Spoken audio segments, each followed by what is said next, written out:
Second. Call the court to order. Quorum is present. All legal notices have been posted, and the court is now duly called. Can I get a motion to open the court? Second. Got a motion and a second to open the court. All those in favor, let it be known by the usual sign of voting. Aye. Those who oppose, same sign. Chairs in the affirmative. Will the bailiff please open the court? All right. The Dallas County Commissioners Court is now in session for May 2015 term with Honorable Commissioner Price presiding. Please remain standing for the invocation. Our invocation this morning will be given by my guest, Dr. C. Dennis Williams. Dr. Williams is the pastor of the Smith Chapel African Methodist Episcopal Church here in Dallas. Dr. Williams received his D-Ministry degree from United Theological Seminary in Dayton, Ohio. He has also have been basically assigned from everywhere from Virginia all the way to Los Angeles, so from the East Coast to the West Coast, as is traditionally done in the African Methodist Episcopal Church. He comes here from Los Angeles, California. He's been very active in the communities, from everything from religious network, from mental illness, or all the way through to the United Negro College Forum.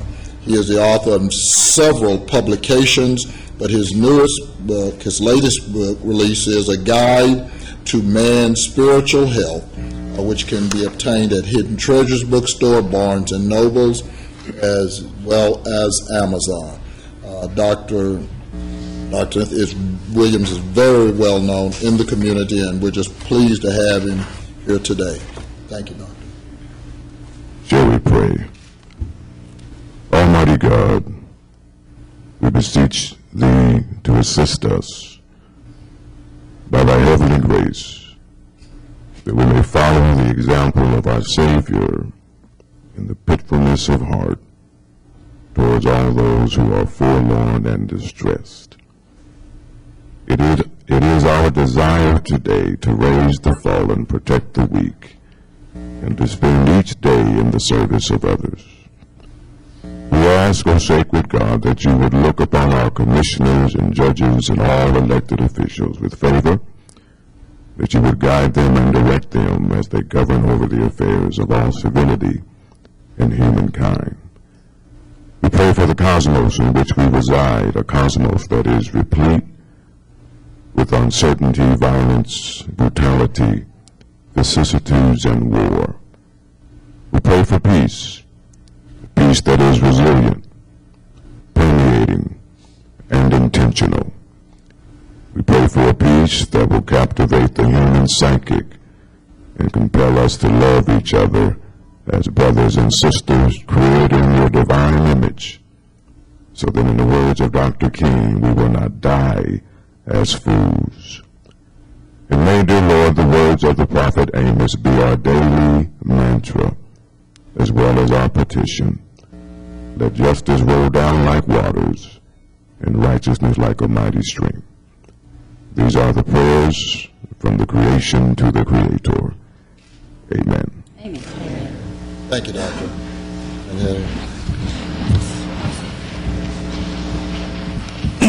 He's also known as the Golden Voice.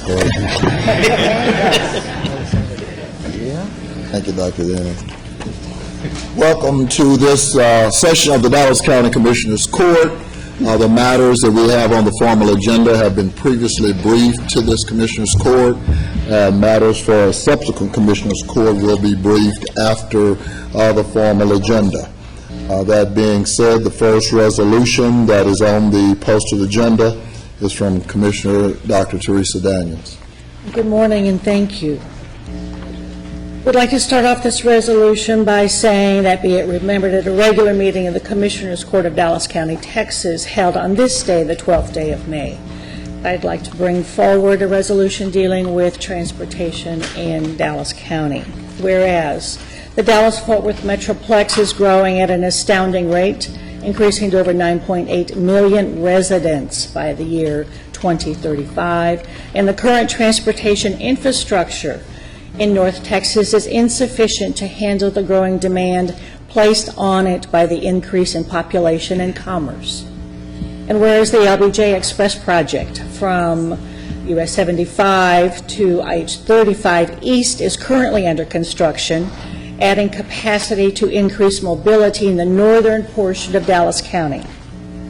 And whereas the Interstate Highway 635 East project from US Highway 75 to Interstate Highway 30 is essential to the future of the region, creating economic development, promoting safety and redevelopment opportunities, impacting the cities of Dallas, Garland, Richardson, and Mesquite, Dallas County, and the state of Texas. And whereas Dallas County has joined the coalition the city of Garland has organized, including the cities of Dallas and Mesquite, state legislators, and U.S. congressional members representing the IH-635 East Corridor, who are all supportive of the IH-635 East project through letters of support. And whereas the IH-635 East legislative delegation, including Senator Bob Hall, Senator Don Huffines, Senator Van Taylor, plus Senator Royce West, Representative Cindy Burkett, Representative Angie Chan Button, Representative Linda Coop, Representative Kenneth Sheets, and Representative Jason Villalba, support the development of the IH-635 East project. And whereas funding options are being considered, with one being the expiring revenue enhancement, including an economic impact zone, which will authorize the Texas Department of Transportation to develop the IH-635 East project as a pilot project. Now therefore be it resolved, and the Dallas County Commissioners Court continues to support the efforts of the IH-635 East legislative delegation to develop the IH-635 East project during the 84th legislative session, done in open court today, and I so move. Second. All those in favor? Aye. Thank you very much. Thank you. The next resolution is mine, Judge, and Fire away. Mr. Thompson and the delegation from Dallas County Health and Human Services, Dr. Perkins, Stallings. Whereas Dallas County Health and Human Services has a goal of promoting the health and wellness of Dallas County residents. And whereas Dallas County has a much higher percentage of uninsured residents than Texas or the United States, which results in health disparities, including lack of access to health care, gaps in medical services, high obesity rates, and a lack of access to resources. And whereas American workers experience high rates of chronic disease, with almost 80% of workers having at least one chronic condition, and 55% of workers having more than one chronic condition. And whereas depression at 33% is the greatest cause of productivity loss among workers, followed by 20% due to obesity, and 13% from chronic pains, and 11% from diabetes. And whereas Dallas County Health and Human Services is hosting its first annual Health and Wellness Fair for employees of Dallas County, and whereas the services provided at the fair include dental screening, vision screening, health screenings, glucose screenings, and information will be provided on nutrition, domestic violence, and public health preparedness. And whereas the Dallas County Health and Human Services Health and Wellness Fair for Dallas County employees is scheduled for Wednesday, May 13, 2015, at the Health and Human Services Building, 2377 North Stemmons Freeway in Dallas, Texas, in room 627A and B, from 10 a.m. until 2 p.m. Now therefore be it resolved that the Dallas County Commissioners Court does hereby recognize and support the Dallas County Health and Human Services Health and Wellness Fair to be held May 13th, and urges every Dallas County employee to visit the fair and take advantage of the health and wellness screenings and information made available in continuing the commitment of Dallas County to provide signature services to Dallas County residents, and I so move. Second. All those in favor signify by saying aye. Aye. Motion carries unanimously. Director Thompson. Judge, the Commissioners, on behalf of our top doc, Dr. Perkins, Tambra Scroggins, our Assistant Director of Public Health, one of our most important resources is our employees. We focus a lot on Dallas County residents, do a lot of response. You have various departments who deal with day-to-day activities with our Dallas County residents and taxpayers. But at the end of the day, it's our employees that we have to really focus on, because your health is your wealth. And when we examine our employees, I'm reminded of Dr. Eunice Stanfield, who used to be the former medical director for Jackson Stanfield Employee Health Clinic. And she gave a statistic that showed that she could tell how long a Dallas County employee worked here based on their weight. And she talked about the importance of exercise, the importance of health awareness. And so on tomorrow from 10 to 2, this is another opportunity. One opportunity is always at Kwanzaa Fest, where there is extensive testing. But tomorrow, this is an opportunity for Dallas County employees to stop by, do a check-in on their health, because we realize that a lot of us do have health coverage, but how many of us really take advantage of that in terms of dental care, health checkups? And so in order to be effective in reaching out to our constituents, to our residents, and to those who depend on us, we have to take our health seriously. And we also have free bags. For the first 20 people, we have additional bags, but these are bags that the first 20 individuals who come in will get this bag that will help you save some costs when you go into the program. Amen. So that should help your health as well. I keep forgetting them all the time. Thank you very much for all you do. I just want to say, Mr. Thompson, that I really appreciate that you're working, with all our employees as a representative with the Human Resources Department and the judge at PBC. We are going to be making a lot of different changes when it comes to health insurance coverage. And with that being said, we have to change our way of life, the lifestyle, like they mentioned it. And you gave me last week the new state CDC, report about Hispanic and African American health. And we see, that minority communities sometimes don't die of the 10 leading causes, but from renal, from kidney disease, from diabetes, and the high tendency in the minority community for obesity. And nobody dies from diabetes, dies from the complication of diabetes, and that's kidney and liver and everything else. So I really appreciate you doing this, and more importantly, that we're going to continue to do it.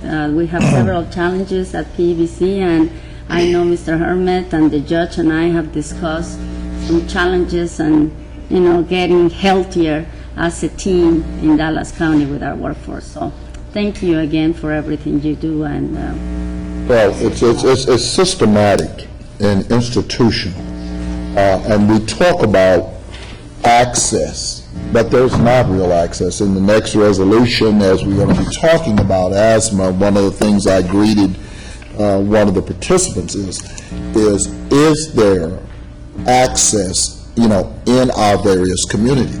And as I said, and no affront, Dr. Williams, but the only thing that there's more prevalence in our community than churches is dialysis installations.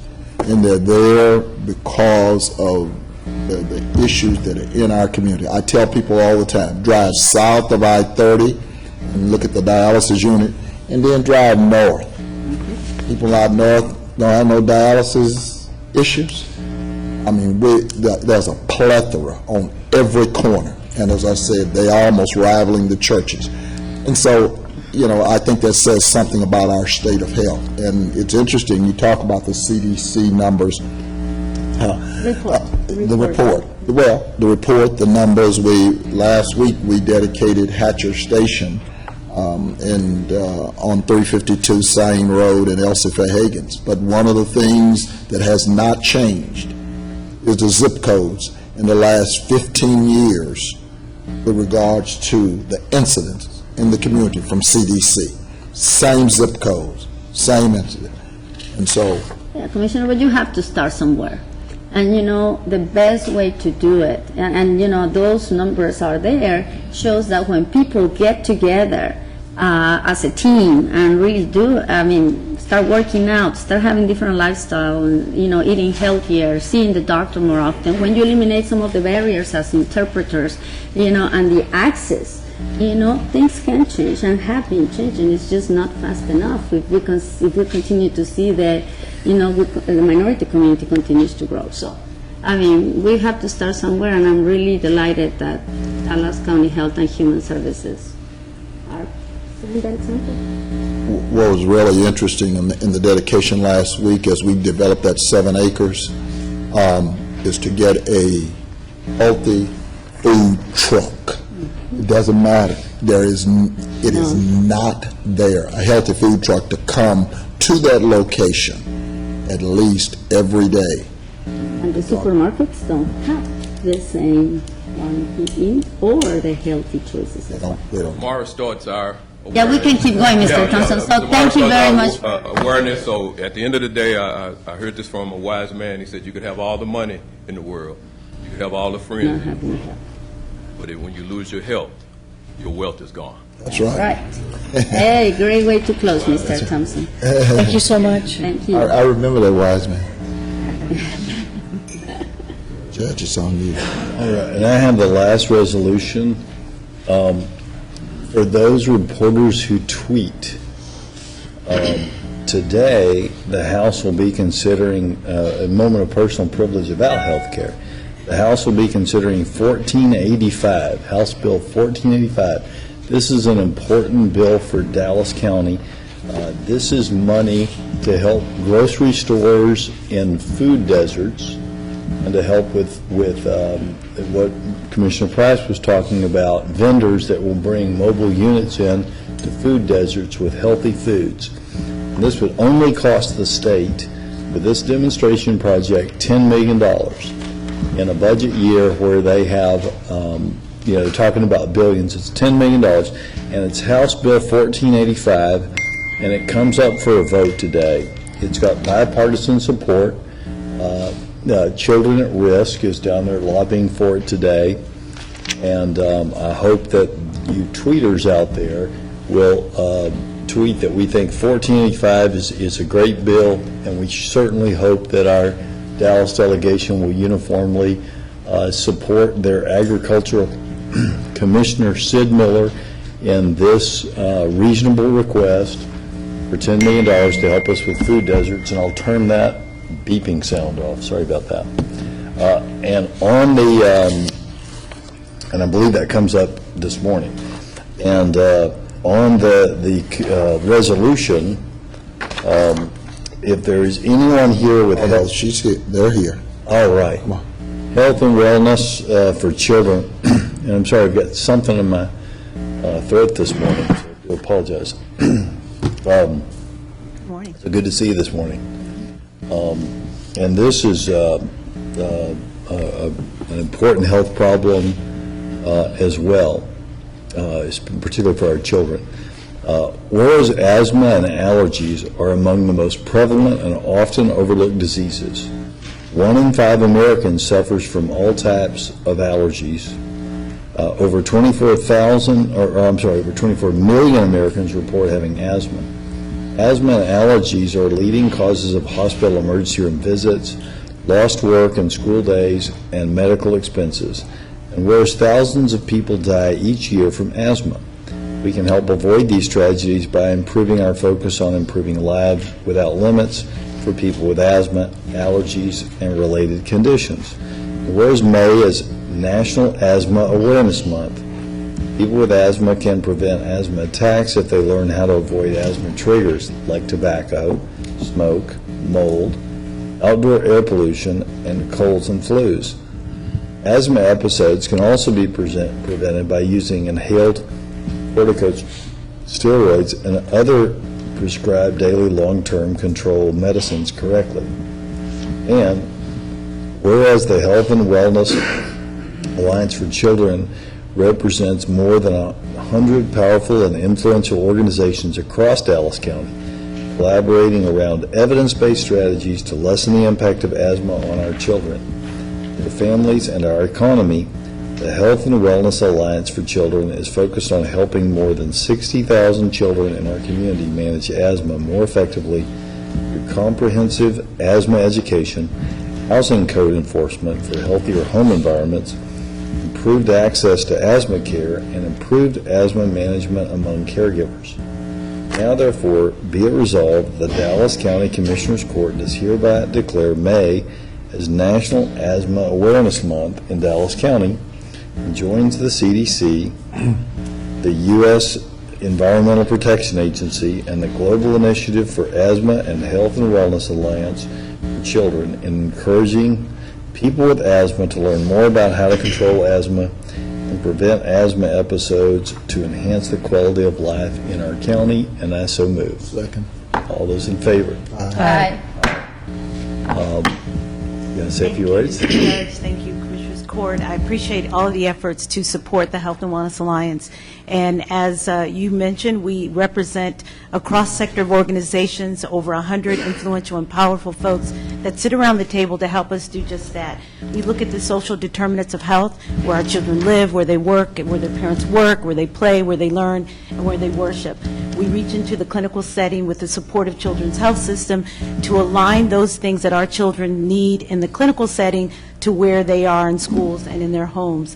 So on behalf of the Health and Wellness Alliance that is also working with charting the course on obesity, we thank you, and weight management. As you spoke about the food deserts, we are working to bring a Healthy Corner Store project to our city to improve the fruits and vegetables that our children purchase in those areas where there is a food desert. So we're doing work both in asthma, both in weight management, and we're scaling and spreading into Collin County. So our children are our future, and I believe that it's important for us to, in order to keep them in school, in order to make them really strong contributors to our society, it begins around their health and their well-being. It begins by physical activity, healthy eating, and those children that have problems breathing, we want to have clean air. And I'd like to just celebrate that recently the administrator, Gina McCarthy, came to Children's Health to learn all about the great work that the Alliance is doing with the help of the EPA and all of those folks around our working groups and steering committee. I represent the community. We are a backbone team, and we use collective impact to do exactly what our community needs, what they say they need, and we work hard to do exactly what that is, to reach our children in their homes, in their schools, in their churches, in every place that they are. Now, introduce yourself for the record and your position. I am Cheryl Boswell, Vice President and Executive Director of the Health and Wellness Alliance for Children, and you might remember me because I also used to be Vice President with the YMCA Metropolitan Dallas. Right. So I've been around in the community for a little bit. Thank you. But what I said, and as we segued in to talk about this whole desert project, and the court knows I've brought this up for years now, ever since the $965 billion food bill was passed in Congress. Farm bill, food bill. Anyway, there's a proviso in there for food deserts, and Dallas is a candidate, given that description. And so we've been trying to extract that. We're not in the position, as you and I have met with the delegation, to talk about these healthy corner stores. So I really want to appreciate, because there is a direct impact with everything that Mr. Thompson talked about, even with asthma, with regards to, you just can't do it. You can't deal with asthma and have access to all of the, and I know they're going to say I'm picking on fried chicken stores. You just can't do that. You've got to have a healthy diet. And so I really appreciate it. That's a real project, that Healthy Corners. I think that's just the beginning, but that is a real project, and I hope the city of Dallas will do the right thing and We do too, and it's about the family. We represent our children in pediatrics, but we also know that a child isn't going to the store. Correct. It's the mother. We're supporting this effort with the family surrounding. Thank you. Thank you. Thank you, thank you. And we're also talking about the right thing. I think the Dallas Independent School District has been changing some of the menu options. It's a community effort, and I'm glad that you're there to make those changes, because you're right. I mean, just avoiding some of the foods, it has to be a complete, new healthy living, so. And the Dallas Independent School District is part of our steering committee. Glad to So we hear. have folks, the county, Mr. Perkins and Mr. Thompson, both supporting all of this work, and we just appreciate the collective efforts. It takes us all. And that's what it's going to take. Thank you so much. I also want to take a moment of privilege to recognize former council member Dave Newman. Good to see you, Mr. Newman. Thanks, Cheryl. Thank you for all the work you continue to do. And I want the court to understand that I've challenged Parkland a number of times with regards to what they're doing in this particular area, to figure out in their budget, what they're doing, because I understand that impact. And I don't think we still kind of get, what the real impact is. Thank you. Thank you so much for all you do. I'd like to take a point of personal privilege also and ask the indulgence of this court in presenting a resolution. We cannot always time things perfectly, and death is one of those things that somebody else has a much larger hand in than we do sometimes. So I would like to offer a resolution related to former Speaker Jim Wright. Be it remembered at this regular meeting of the Commissioners Court of Dallas County that whereas in the history of our great nation, only 53 persons have served as a Speaker of the House of Representatives, James Claude Wright Jr., known politically and affectionately as Jim, was the last Speaker from Texas. His legend, which included a personality and dedication as big as the Lone Star State, endeared him to Americans for generations. And whereas Jim Wright was born in neighboring Tarrant County in 1922, we won't hold it against him. He attended Weatherford College and the University of Texas at Austin before enlisting in the United States Army Air Forces in 1941. He was commissioned as a second lieutenant, trained as a bombardier, and earned a Distinguished Flying Cross in the South Pacific during World War II. He would return to Weatherford to begin his post-military career. And whereas his illustrious political career began with one term in the Texas House before he was elected the mayor of Weatherford. In 1954, he was elected to Texas' 12th Congressional District, which included his hometown and Fort Worth. His advocacy for his constituents was epic. On November 22nd, 1963, President John F. Kennedy commended Jim Wright for his work. He speaks for Fort Worth, and he speaks for the country. And I don't know any city that is better represented in the Congress of the United States than Fort Worth. Perhaps his most noted legislation was the Wright Amendment, which fostered the growth of Dallas-Fort Worth International Airport, transforming the new development into one of the world's premier airports. And whereas in 1986 he was elected as Speaker of the House, becoming only the third Texan to hold the position. After retiring in 1989, Jim Wright wrote several books, was a guest lecturer, and taught Congress and the presidents at Texas Christian University. With his passing last week, our region lost an esteemed leader and friend. Now therefore be it resolved that the Dallas County Commissioners Court does hereby memorialize and honor former U.S. House Speaker Jim Wright, a tireless champion for his district, the Dallas-Fort Worth region, and the nation he served with distinction, and I so move. Well, I'll yield it. I had it, but I'll yield it. You want to yield? Okay, I'll remove it. Sure. And the judge is going to second? Yeah. I rarely do, but for him, I will. All those in favor, signify by saying aye. Aye. Motion carries unanimously. Can I tell? Let let this court go forward in memory of also the passing of Judge Robert Price. He was a probate judge for over 20 years here. Served, and his homegoing services are tomorrow. But he served Dallas County diligently for over 20 years. So to his family, our condolences. Well, and I want to recognize a young lady and a group of 10 children today, but the one who spoke, his name is Campbell, and it is Jim Ratt's great-grandkids.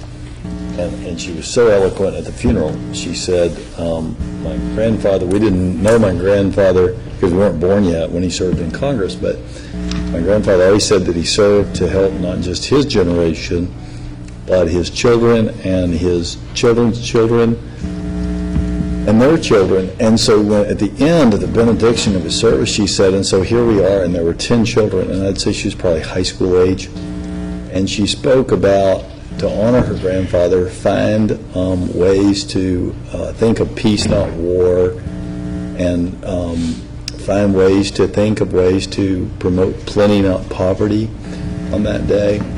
And I was sitting in a delegation of members of Congress, of both Democrats and Republicans, and people teared up. I think it kind of hit close to home. I'd been on the phone on the way over to the funeral arguing with members of the legislature about a bill and thinking of things that I needed to do today to dissuade them from pushing that bill forward. And I know it struck with me because I decided to find ways to have peace, not war, so to speak, and had a productive conversation with a person who was my quote-unquote adversary this morning on that particular bill. So I just want to honor those children. That's who we do it for, is our children, our children's children, and their children, and all your children. So, God bless Campbell and those kids. Thank you, Speaker Wright. And I think we're on the consent Consent agenda. So moved. Second. Any discussion on the consent agenda? Any discussion? Hearing none, all those in favor signify by saying aye. Aye. Motion carries unanimously. The agenda now calls for a public hearing on Dallas County 2015 Community Development Block Grant and Home Program. We will motion to open the public hearing on the 2015 Community Development Block Grant and Home Program. Second. All those in favor signify, thank you. Signify by saying aye. Aye. Motion carries unanimously. Mr. Lossberg, will you lead us through the public hearing?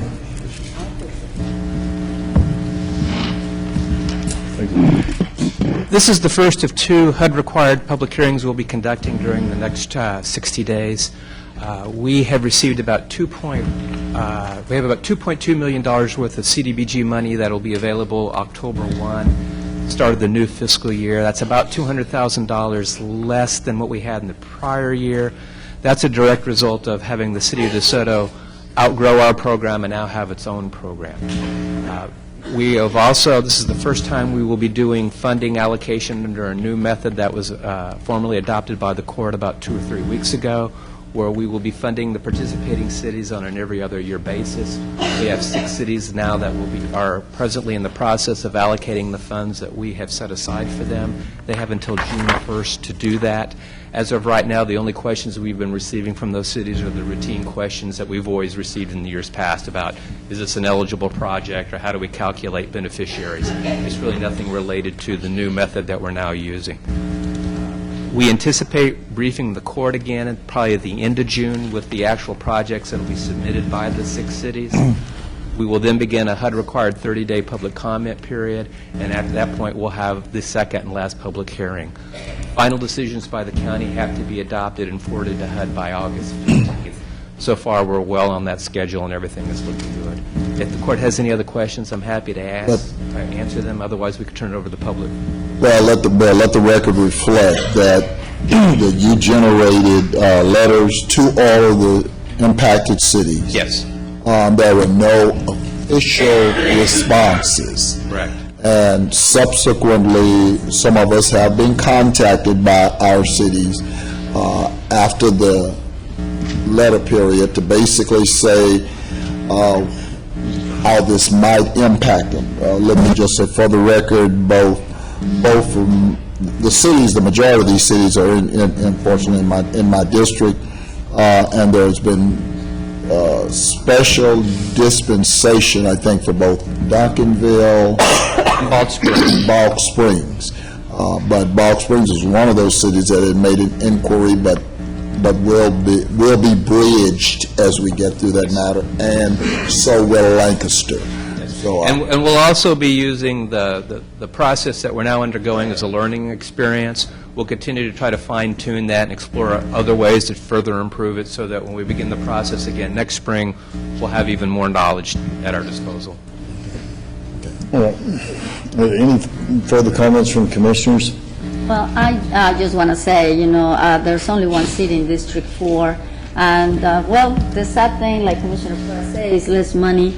The good news, the silver lining, is that we'll be able to use all those monies together to continue to work on the projects that we currently have. So we just move forward like we have to. There's always change, but then it's what's going on in the whole county. And what we Exactly. can do to help in that effort, I think, is, and you're ably leading that effort, so thank you. You're very welcome. All right. And we have speakers on other issues, but I'm going to be calling for speakers now on the public hearing about the project that was just briefed only, and we will have other public speakers at the conclusion of the meeting. So are there any public speakers on this matter? Mr. Sheridan, no, we are not going to be recognizing you. You can stay here today if you desire, but you were held in contempt last week, and I need to finish following the formal process, but I'm not going to have you as a speaker today. All right? Are there any other public speakers? Any other public speakers? Any other public speakers? well, I make a motion that the hearing cease, and those public speakers coming forward. Second. All right. And all those in favor signify by saying aye. Aye. All right, let's move on to our court orders. I don't have the list of anything that's been pulled, separate orders, or any of that stuff. I didn't see any of that. No, No. none pulled. I just have a clarification on item number 4, which is the Odyssey PDF conversion. Funds actually will be coming out of account 94080, not 60. Okay?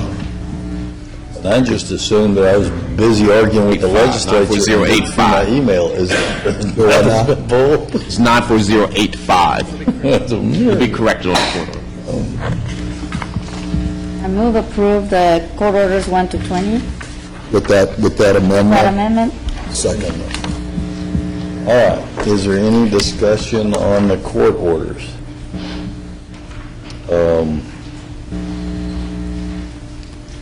Any discussion on the court orders?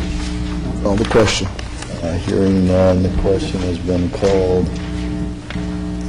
All those in favor signify by saying aye. Aye. Any opposed? Motion carries unanimously. The first item on the briefing agenda will be discussed and closed at the because of the advice of legal counsel. And Mr. Martin, will you lead us through the briefing agenda, beginning with audit, second, number 2? Morning, Judge, Commissioners. Item number 2 on the auditor recommends approving the implementation of the Hyperion Financial Close Suite for the County Auditor's Office. Funds will be coming out of the Major Technology Fund for this project. Item 3 on the budget authorizes submission of the fiscal year 2016 Office of the Attorney General grant application for the purpose of funding one bilingual felony family sexual assault caseworker annually for the 2-year grant cycle. Item 4 authorizes submission of the fiscal year 2015 Bureau of Justice grant application and the execution of the MOU that addresses the Sexual Assault Kit Initiative Task Force. Item 5, Wanted to say thank you very much for leading this effort. It's very much appreciated on behalf of a lot of people who cannot speak for themselves oftentimes. Item 5 recommends approving electronic submission of the 2015 Bulletproof Vest Partnership Program grant application and request permission for the Office of Budget and Evaluation to electronically sign the name of the county judge for reimbursement. Item 6 recommends approving the public defender grant. Even Available when, now. even when we haven't been reimbursed several years. We'll handle that, we'll do the entire submission, and then we'll send that to me. It'll be all set up, and I'll push the button to put my electronic signature on it. Just to be clear, someone else won't sign it. I'll actually be putting my electronic signature on it. Correct, and as we continue to look at this, we're not sure we'll qualify this year because we don't have a mandatory policy that individuals wear vests, and that was a new requirement for this year. Plus, we haven't received reimbursement for a couple years due to the fact that they really want this for smaller agencies than we are. So once we're completed with all of our look, we may not actually be submitting. Yeah, might as well give it a shot. Item 6 recommends approving the public defender grant submission online for the Texas Indigent Defense Commission. Item 7, approve the North Texas Auto Theft Task Force fiscal year 2016 Texas grant application, submission in the amount of $1.5 million. There's also a cash match which will be included as part of the fiscal year 2016 cash match budget. Health and Human Services, item 8, approve the agreement between Dallas County Health and Human Services and the City of Cedar Hill for mosquito testing. Item 9, approve deletion of Section 18 Insurance A-3 Medical Malpractice Insurance from the Health Services of North Texas, Inc. Fiscal year 2015 State Services and Fiscal year 2015 Part B Formula Contracts. Information Technology, item 10, recommends approving the funding of $100,000 for the utilization of Global Knowledge as an IT curriculum training provider. Item 11, recommends and approves or authorize the interlocal agreement between Dallas County and the City of Wilma for the transfer and lease of WatchGuard firewall equipment. This is for the Texas Juvenile System by the Wilma Police Department. Public Works, item 12, accept the offer for $2,000 to purchase tax foreclosure property at 133 Brookside Drive, and that's in Duncanville. Item 13, accept the offer for $36,000 to purchase tax foreclosed property at 1701 North Lancaster Hutchins Road in Lancaster, Texas. Item 14, approve the attached PSA between Dallas County and the town of Highland Park. That's Road and Bridge District 2. Purchasing, item 15, authorize a sole source contract with the Dallas Morning News in accordance with local government code as the major general daily circulation newspaper located within Dallas County, Texas, for a one-year period. Item 16, authorizing exemption to the competitive procurement requirements as also allowed by local government code for the system upgrade of the building automation system at Henry Wade Juvenile Justice Center. And this one is one of those of a kind that is outdated. Therefore, we are having to, use the only person that can actually fix it. There was one other vendor, Teletrol, I believe. That vendor was out of Houston, and but due to the nature and the need to get this done as quickly as possible, facilities had to move forward with their design to get this done. They get a good explanation. Correct. Item 17, authorize the first 12-month extension of the annual bid for the annual contract for janitorial service for Health and Human Services building as awarded to Oriental Building Services. Questions on that? So, with the city of Dallas being the nation's highest percentage of child poverty for any city in America, over 1 million people, with us reaching the fastest decline into poverty, Gloria, can you tell us what that team member that cleans up over at DHS is making hourly?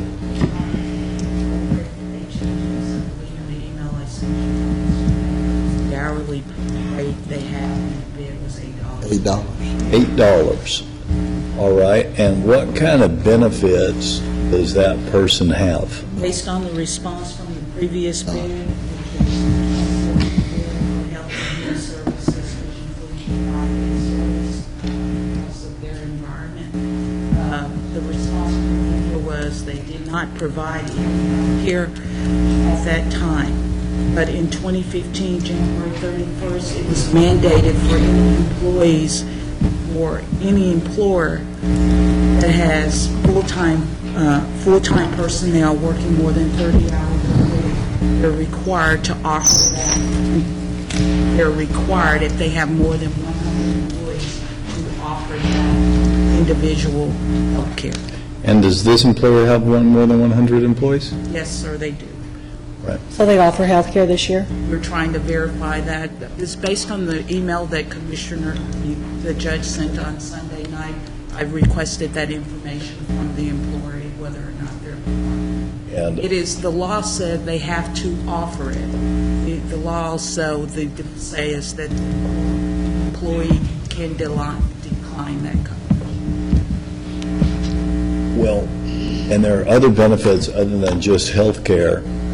How many sick days and vacation days does that person who cleans our toilet get each year?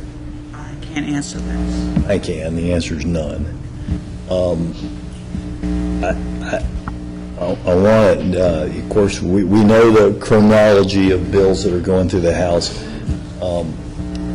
Chairman Coleman and Senator West are pushing through companion bills to allow us to make it a line item requirement that people pay a living wage. That is currently in committee. However, the Attorney General opinion that came out in response to a push to pay a living wage last year indicated that there are ways to do so if it's in the best interest of the county and it's factored in the totality of the circumstances. Because I believe that retention of employees is important, and because I believe that it is important for us to not only talk the talk about poverty and helping people who are in struggle, I'll be voting against this contract. And if it means that our toilets stay dirty until we can find somebody that can make a living wage and provide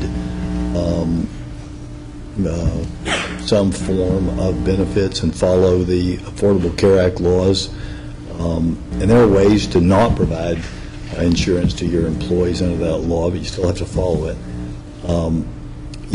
We're the number one employer of this company, or we're the number one user of this company. And I can't think of any word other than pitiful that they're paying people $8 an hour, and we're a part of that because they are making their money off of the taxpayers because of our letting them do it, and paying people $8 an hour to scrub toilets and windows and dump trash without any.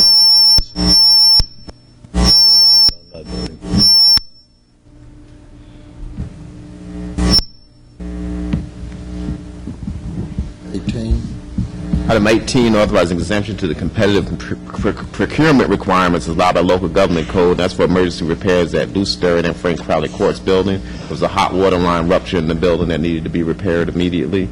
Item 19, purchasing in conjunction with the Evaluation Committee and Dallas County Homeland Security and Emergency Management recommends Commissioners Court approve the recommendation of the Evaluation Committee to enter into contract negotiation with 3 firms, Service Environmental Services, Crowder Gulf, for RFP, request for proposal for emergency disaster, debris removal, reduction, disposal, and other debris-related services. Item 20, approve staff recommendation to restate the 5 days per week evening nightly janitorial services and approve the new cleaning standards for janitorial services. I just wanted to say yay. Yes. Well, And this will address this will address, and so will, and of course, the next bid is because of HHS and South. It's a different service. I just want to say to Mr. Martin, Heichel, and Bazan, our court staff, along with facilities. I know a couple of my colleagues were in the meeting last week and got briefed. I got a chance to spend a couple of hours with them and go through detail. I want to tell you, in almost 3 decades being here, that is one of the most progressive strategic plans I have seen in in terms of employees, in terms of facilities. It is truly amazing. And the talent that is over there that has now been assembled is just really remarkable. It's putting us in the market. And I just want to say, thank you. It was really a good presentation. I know they probably didn't particularly care for all of the questions, but they were ready. They were ready. And the briefing is in the agenda, Commissioner. Yeah. It can be reviewed by all the public. Yeah. And I have to say that as a facilitator for these new quarterly facility meetings, I've been extremely impressed. Like Commissioner Price said, not only about Mr. Lilly and his leadership, Mr. Bazan, obviously you, Mr. Martin, and Mr. Brown, but the fact that, the team is energized, the fact that, if you look at that presentation, it has highlighted at the end of each step what we're doing and where we're going. And I don't know if you know this, Commissioner Price, but according to what we discussed that day, and Commissioner Daniel was with us at that meeting, we have the opportunity to win in approximately a year or so the Texas Awards for Performance in Excellence. That is something that will show that Dallas County is really moving forward when it comes to facilities and everything that has to do with bringing Dallas County to a different level. And if hopefully everything goes as planned in 3 years or so, we can get the Malcolm Baldrige National Quality Award, which is hard to get by any county in the United States. So it couldn't happen without people really, trying to move forward, trying to do things different, new blood, new ideas, and more importantly, bringing Dallas County forward. So again, Mr. Martin, Mr. Bazan, and Mr. Dale Lilly, and your team, just to see them present every different part of the facilities plan by different members of the team, all of them excited, all of them, loving what they do, was amazing. So I look forward to continue to facilitate those meetings, Mr. Martin, Mr. Bazan, Mr. Lilly, and hey, we'll get that award. And then we hopefully get a new award in one of these walls in Dallas County's buildings. That is not dated. I'm not as concerned about the wall, just the Oh, employees. no, we are concerned about that. Yeah, no, it's the employees. And that's, at the end of the day, that's what we've been working on. So at the end of the day, the employees, which means our constituents, will be the beneficiary. Correct. That's what it's all about. Because I'm telling you, we got departments around here where we've seen 28% turnover. You can't survive in an institution when you've got that kind of turnover, because all you're doing is training, and the dollars are walking right out the door. And but it's made all the difference in the environment and all of this. I just want to say that. Can I just say on behalf of the staff, they really appreciate the support that this court gives them to do the kind of things that they're doing. These kind of changes couldn't happen without you guys putting forth their effort and the resources to let them do what they're doing. So they appreciate that. They've let me know that. So thank you to the court members. And once we have the award, we'll be more energized and we will have a higher retention rate. That's right. That's right. I also appreciate the extra efforts being put forward, particularly at the Crowley building, because of just the extra needs that high usage building, and just the extraordinary stresses put on there, and what's being done by all of you to make that happen. Judge, you have five. You actually have No, three we have speakers got listed, but you have 2. 21, we haven't done 21. One more briefing. 21, authorized temporary extension of the bid for the annual contract for janitorial service for Swifts and the medical examiner with DNA Building Services through June 30th, 2015. Authorize all county documents, payments reflect accordingly. I'm sorry, Judge. Thanks. And Gloria, what do those team members make who clean and do maintenance work? I guess you're going to leave there at 9. And all An extension. short circuit, they also had no health care, and they also had no benefits whatsoever. I concur with my fellow court members. It's a good thing under 20 that we're going back to nightly cleaning 5 nights a week as opposed to 3 nights a week, because we had a rat infestation, and jurors that would go into the Crowley court buildings would find overflowing trash and very dirty toilets. But again,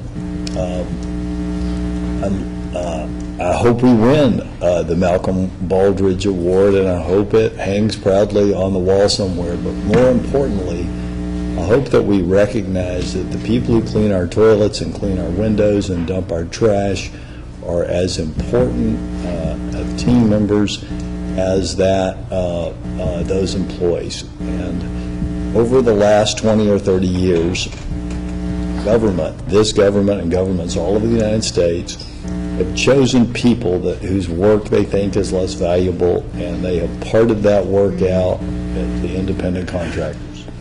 And that's allowed government to save a lot of money, as it's allowed poor families to go without benefits from what used to be good government jobs with benefits. And all I'm asking is that we look as a group to paying a living wage to those people who service our bathrooms and who dump our trash. We can't, on the one hand, be seen as leaders in the fight against poverty and childhood disease, all of the problems that we're facing in Dallas County, and getting awards and giving resolutions, and all those things are fine, but until we get our own house in order and we don't add to the problems of poverty by failing to pay a living wage, the public and the business community will look at that and see it as hollow words. No, every person on this dais is sincere in their desire to fight as hard as we can against poverty and to do everything that we can to help people who are struggling in this county. I hope that we'll begin with our own house on these contracts. And you know what, Judge, you're totally right. You know, everything is important. You know, poverty is as important as having a good workforce, an energized workforce, as it is everything else. We also have to be very conscientious that we have courts right now that are infested with rats.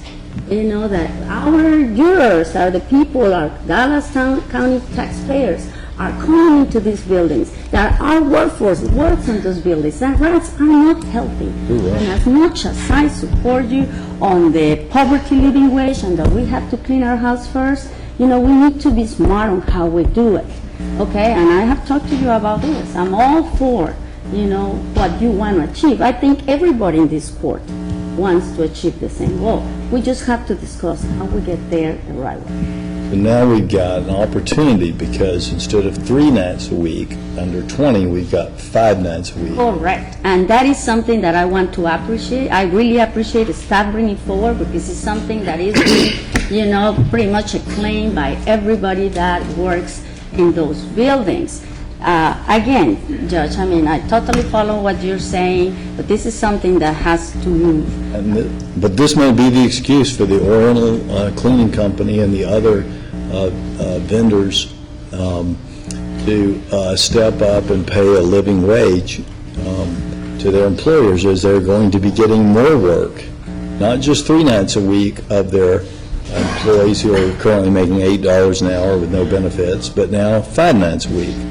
And so my hope is that we'll be able to find a way for them to pay a living wage to their employees. We can do both. We can clean trash cans and we can pay a living wage. And this has to be something that it has to be written in the bid. You know, that's I as simple as that. just, write it in, see who bids. You're right. Judge, I want to go on the record, I've sat here and listened to what you've opined with regards to certain companies, and I just want to go on the record, I don't want to besmirch their name of these companies when they're out there following what the law is right now, and what was under our requirements when they got the bid. So I don't want to demean a company because they're doing what what the federal government's asking of them, the state government, and also what this county asks of them. So I'm hesitant to sit here and just listen to you point out names of companies that have complied with the laws that have been set up at every level. So I just want to put that on the record. And I appreciate that, but these are extensions. We could go out for bid.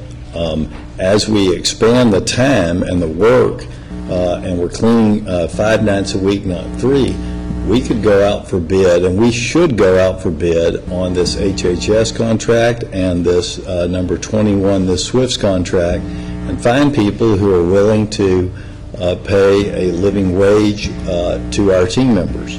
Because whether you call them contractors or contract employees, this court led the fight, and the city of Dallas agreed with this court and is pushing forward with $10.25 an hour. We should not be extending old contracts that pay poverty wages to valuable team members. You may call it poverty wages, but it is the federal law, Judge. It's federal law. So But that's also, in support of all that you're saying and recognizing that how we do business and how we pay our employees is so important to the level of poverty in Dallas County. I think we also have responsibility to not only go that one step further, to follow the law as it is written today, but then also to go further and look at our own policies and in those bids that are coming up to evaluate what are we going to do so that companies who are now complying with the bid that they responded to and are working with right now, if they want to continue doing business with us in the future, to have procurement be evaluating and go through those processes and see where we want to move.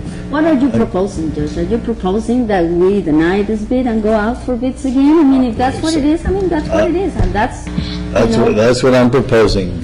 When we bid on this last year, what I heard from my fellow commissioners was, well, this bid is what it is, and now we're at an extension. Well, these individuals want a bid, as Commissioner Cantrell said, fair and square under the current law. The current law is that you can pay your employees as little as the minimum wage, but you try raising a child on the minimum wage in Dallas County, it's impossible, and the federal poverty level tells us it is, without government subsidies, which, by the way, you're paying for, you pay for when they go to Did we also at that time ask for an Attorney General opinion as far as what we can do as a Commissioner's Court? Can we legally, we have control of our own employees, but can we then go that next step in the extension of our contracts? And we were informed by the Texas Attorney General that no, we could not do that. So then what is our next step? Our next step is to look at our procurement processes and to, going forward from today, look and see what we are asking our contractors to do. And then let us then have that discussion of what is right and fair for us as a leader in dealing with our employees and their contracts. And so the AG opinion said basically 2 things. It said you cannot, under one section of the law, make it a line item requirement to pay a certain wage higher than the federal minimum wage. Under another section of the law, they did not opine as to whether or not it could be a factor in considering a holistic approach to the bid, taking into account retention, quality of work, and public policy goals of the court. I think all of those things, retention, quality of work, and the public policy of standing up against poverty, favor the payment of a living wage. So that's why I will not be voting for extensions of contracts that pay less than a living wage. One option, though, for us to do, if people want to make it a line item, is simply to unwind the clock back to when people who did cleaning and did security screening and did these jobs that the market will allow companies like the Oriental Cleaning Company to find people that will work for $8 an hour without benefits. Go ahead and bring those people in to Dallas County as employees and treat them like the honored team members that they are and supply them benefits.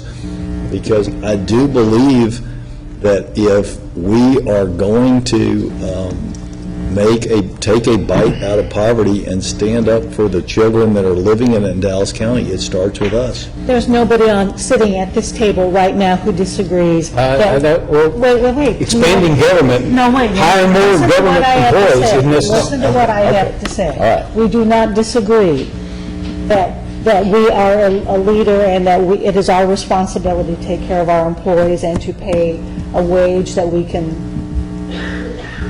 would allow them to a quality of life for them to be able to feed themselves and their family and have housing. Now, I look forward to the discussion that we will have, I know, when we start looking at, okay, moving forward in our procurement process, what are we going to do and how do we then relate to our contract?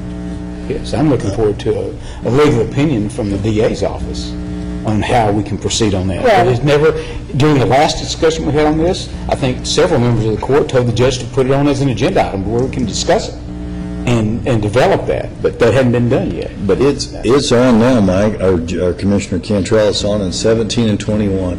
It's on every time. Not our that- policy on what to include in our RFPs. I would say it's on every time we continue with a policy that pays single mothers $8 an hour to clean toilets. And those are great It's sound on. bites, Judge. I'm looking for a legal opinion. Let's just stop saying, we knew that we keep going down the same road. All it is if you're going to do it, let's put it in the bid, sue the same companies that somehow, and none of us are calling their names, would delegate, just put it out there. They may pay more. But if we take and frame it, it's on us. We say the same thing over and over and over. Just put it in the bill, let's go. And we're getting a new purchasing director. This is an opportunity to make some of those changes rather than But to it's- come from the Have first. item 20, which is the new standards for cleaning. Why not put it in there? You can put it in there now, we can bring it back next week. That's my point. Okay. There we go. Be part of the new standards. Well, I mean, I want to see a legal opinion on it. I'm asking for a legal opinion based on that Attorney General's opinion. Does this court have the authority to do that? We can certainly look into that and get you the opinion. Thank you, Mr. Roden. And Mr. Martin, let's do it what you say as well. I think, this is the brink of making some changes. We're going to be interviewing some of the new purchasing directors. We want to do some changes. And I'd This also is like to what see we're doing. the financial impacts of that also. Yeah, that's a good one, Commissioner Cantrell. And the financial impact of that, in the ones that we've done so far to Dallas County has been zero. Not a funeral. But the financial impact to those families is profound, because the difference in $8 an hour and $10.25 an hour Well, it's the difference between free enterprise, Judge, and expanding government. It's easy for us to sit up here with our, government jobs that some of us have been in for a long time that pay $150,000 a year and talk about free enterprise when people are out there trying to feed their families on $8 an hour. It's And a I'm sorry, philosophical point of view. It's and not philosophical, it's real. They go to the grocery store and they don't have enough money to buy groceries, and they've got to choose between putting a roof over their kid's head or not, and one is We have a solution, we have a way to move forward, let's go. Point of order. Move on. Question, but there's no Point of- question. No, I know it, just point of order, let's go. I look forward to the further discussion. Yes. Judge, you have 3 speakers listed. You had 2 additional speakers who called in after 4 o'clock yesterday who requested to speak, but there have to be a unanimous decision by this court to allow them to speak. I'm okay with him speaking. All right. Public speak. All right. Is there a motion? I think that's a motion by Commissioner Cantrell and a second by Commissioner Daniel. All those in favor of letting the 2 additional speakers speak, signify by saying aye. Aye. Mr. Brass, you say aye? Okay. Motion carries unanimously. If someone could get, or are they, never mind, they're on there. All right, and could you please read the rules of decorum for our public speakers? All Commissioners Court attendees are hereby advised that this meeting is conducted in provision of the Dallas County Code, Section 74-71. Visitors and registered speakers are to preserve order and decorum at all times. Personal, profane, or slanderous remarks are not appropriate and will not be any time during this public meeting. Any and all applause is be kept brief in observance of time constraint. Disruptive visitors and registered speakers may be removed and are subject to the penalties provided in the State of Texas Penal Code, Section 38.13, 42.01, and 42.05. Registered individual speakers are limited to a maximum of 3 minutes, and the maximum discussion on any one topic is limited to 30 minutes. All right, and our first speaker today is Mr. Loris Phillips. I saw her earlier. Mr. Loris Phillips, there she is. Yeah, let's see, she'll have. Thank you. 2 parts. Officer has documents for you. My name is Dolores Phillips. Address is going to be 2385 Sweetwater Apartment 223, Grand Prairie, Texas, 75050. I'm here about the ongoing escalating corruption. Back in 2010, I went to FBI, let them know that they had altered one 911 call and totally erased 2 others within the first week. Fast forward, you must know that corruption begets corruption if it's never truly reprimanded. I requested a FOIA request from FBI, received it back in 2010, received only 39 pages.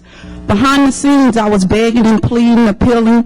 Finally, almost 5 years later, I get the documents that they said never existed, but I didn't get all of them. The FBI did not release the Sprint bill and the DPD incident detail report that validates, proves, confirms that the 911 call was altered. When you allow corruption to go unduly reprimanded, you fast forward to Green Oaks. Green Oaks, they handcuffed me, they unlawfully detained me, arrested me, and took me to Green Oaks for 3 long nights, and I wasn't supposed to be there. See, the hue of my complexion, this me. I have no choice. I'm a woman. That wasn't my choice, and if I could go back and change any of that, I wouldn't. But I need you to know that black lives are equally as immeasurably, invaluably precious as all other lives. I don't understand what y'all unleashed here, knowing that you was covering up corruption. I stand before you in the utmost humility to let you know I'm not afraid to live and I'm not afraid to transition. I knew that as a child. So I would ask all the adult male chauvinists that stick your chest out like blowfish, bullying me as a female. I don't care what you think of me. I'm a mother, I'm a grandmother, I'm a daughter, and the way you've exploited these women, City of Dallas, Dallas County, they've earned extraordinary bonuses, and you should give them to them. You owe them an apology for exploiting them and using them to hide your ongoing corruption.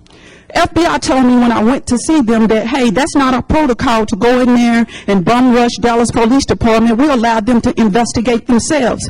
I said, sir, no police department is going to find themselves guilty of wrongdoing and indict themselves. After they did the internal investigation, I went back to FBI. I said, they found nothing. Are you surprised? He said, no. But he looked like he had fear because he was showing me to look like if my superiors say we're not going to touch it, we're not going to touch it. But I kept talking, and I'm going to keep talking. I don't fear no man. And all these women that you have, see, everybody needs to know what y'all doing. Stop putting these women in my faces to open up and all this, because no key that I get from man will be suffice in the kingdom up there. No, I want to, can I get 1 minute, please? I'm sorry, man, you can't. You're out of time. Your corruption is coming back to you, and it's not going to be nothing nice. Now, I want to caution the speakers that when they're out of time, if they continue to talk, they'll find themselves being sanctioned to where they won't have the opportunity to speak here for a time. However, you're not being sanctioned today, Ms. Phillips. Our next speaker is Mr. Eric Lamont Williams.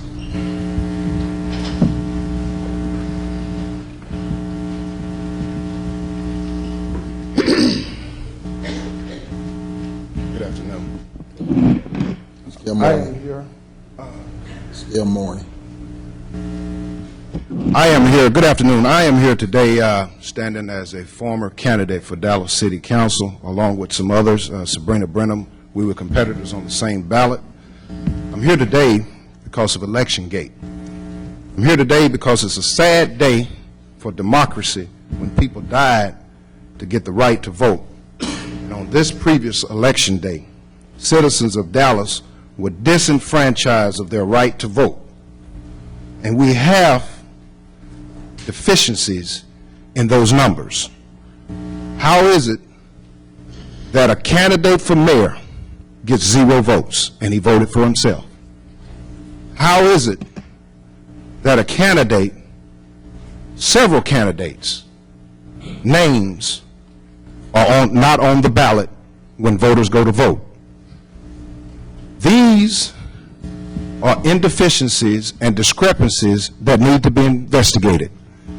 I will be calling for a full and thorough investigation of this vote, of this election, because I have invested a lot of time and energy and resources into trying to help my community. And I'll be doggone if I will stand by and idly watch the citizens' vote be destroyed by fraud. We must serve the citizens of this community better than that, ladies and gentlemen. I met with Ms. Tony Pippins Poole yesterday and brought my witness with me. I was not satisfied with that discussion. In addition to that, we have some serious problems that we need to address regarding these issues: campaign finance, election contests, election fraud from the county and the city. We have affidavits that are now coming in that we will be submitting to the DA. This is unfortunate, but this will be rectified. I will be calling for a re-election and a recount of this election. And I have some witnesses that are going to be speaking to verify what they had happened to them. A gentleman came up to me at Carter High School while I was out campaigning, very irate, frightened me. He was a lifelong voter. And he explained to me, "Mister, I came to vote for Gail Terrell. Her name was not on the ballot. My name wasn't on the ballot. Sabrina Lynn Brenham's name wasn't on the ballot. Clara McDade's name was not on the ballot. We need our electronics checked out." Now, let me explain this. Governor Greg Abbott's name was left off the November 4th ballot. So if his name can be left off the ballot, my name can be left off as well. We need a full and thorough investigation. Thank you very much. And our next speaker is Mr. Jerry Brown. Sir, good morning, commissioners. You know, I voted April the 27th, Brown, the early voting. Excuse me? Give your address for the record. My address is 912 Deerwood, Dallas, Texas, 75232. And I've been in that residence for 13 years. But I voted early on April the 27th, in the early voting, on Beckley. I showed them my ID, signed the ballot, and the lady, the judge, she said, "Now you can vote." When I got ready to vote, I looked at the ballot and it lit up. There was only 3 names on my ballot, 3 names. Mayor Rawlings and Mayor Rawlings' opponent, and Eric Wilson. I turned to the judge and I asked her, "Why is it there are only 3 names on my ballot? When there are others running in this District 8 where I am, I don't see Gail Terrell's name or any other names appear on this ballot."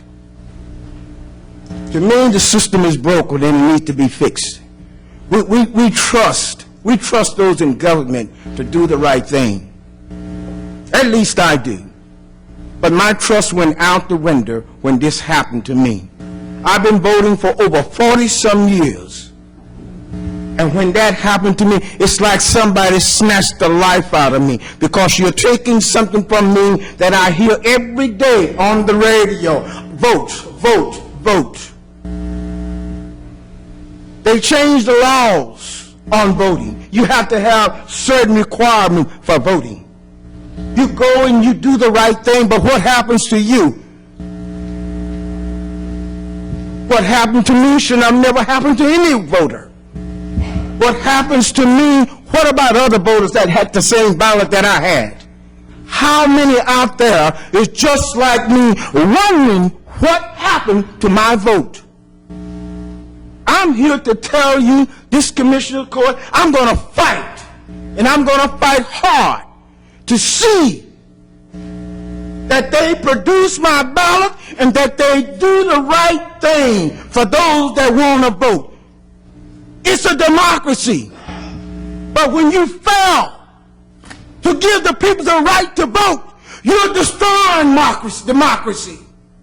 Democracy cannot stand when you have that type of corruption in it.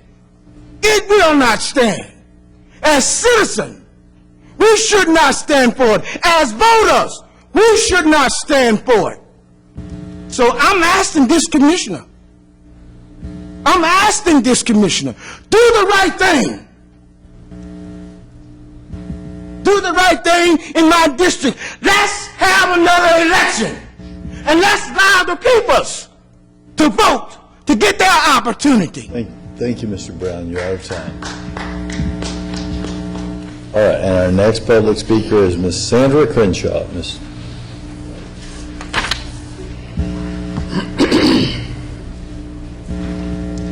There she is.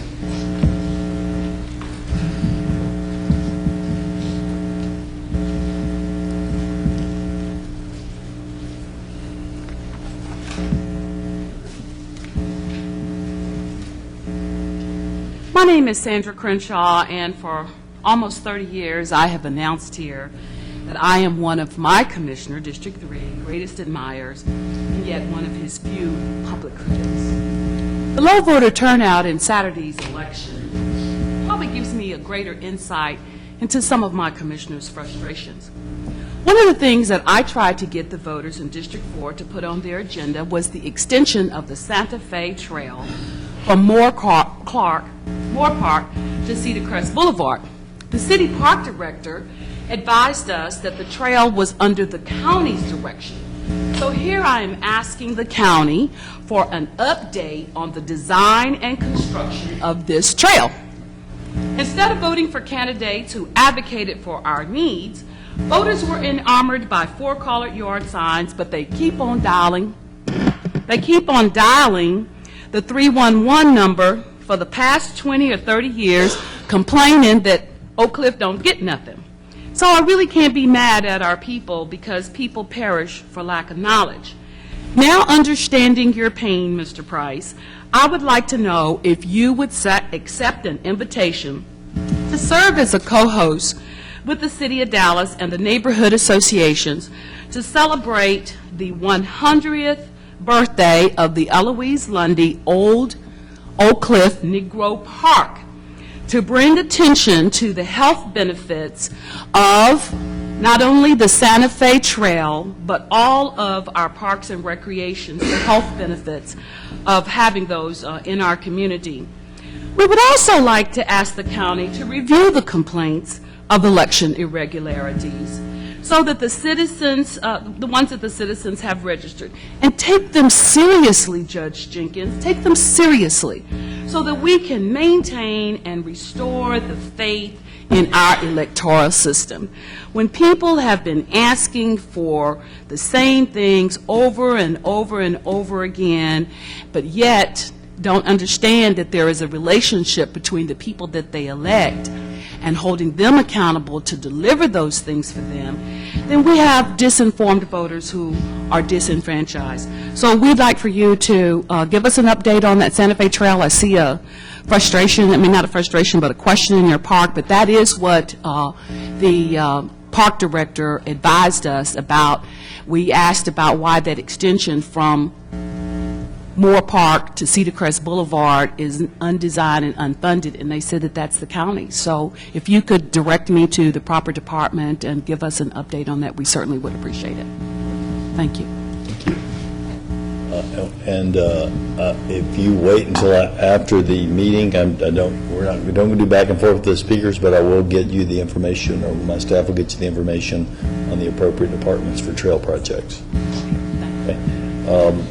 All right, our last speaker is Miss Sabrina Brenham.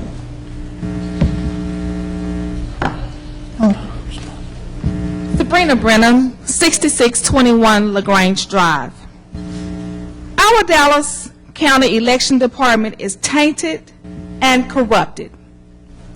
I ran for Dallas City Council in District 8 in 2013 and received 30% of the votes, with encountering a voter irregularity that calls for the Sheriff Department to come to the polling site.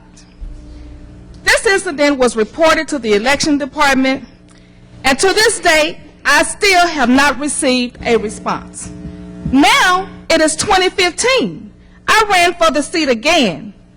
This time, voters were given incomplete ballots, voters being told there were only 2 mayor candidates, and being told to come back on election day and they would see all of the names on the ballot.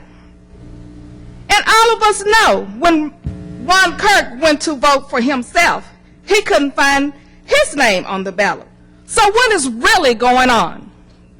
Me, as a candidate in this election, knowing how many votes I should have received, knowing my status in my neighborhood, where I feed up to 300 people at a time, 3 times a year, a voice for the people, fighting anti-bullying and infant mortality, and my votes have been mysteriously disappeared. Because I'm not the mayor's choice, but I am the people's choice. We need justice and transparency. Where is the integrity and loyalty in our election department?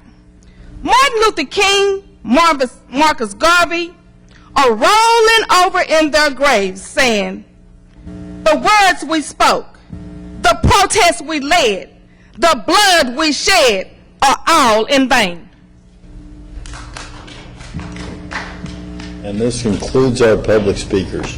The court will adjourn momentarily for our closed session of Chapter 521 of the Government Code as previously posted. Any action as a result of the closed session will take place in the subsequent open session.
Okay.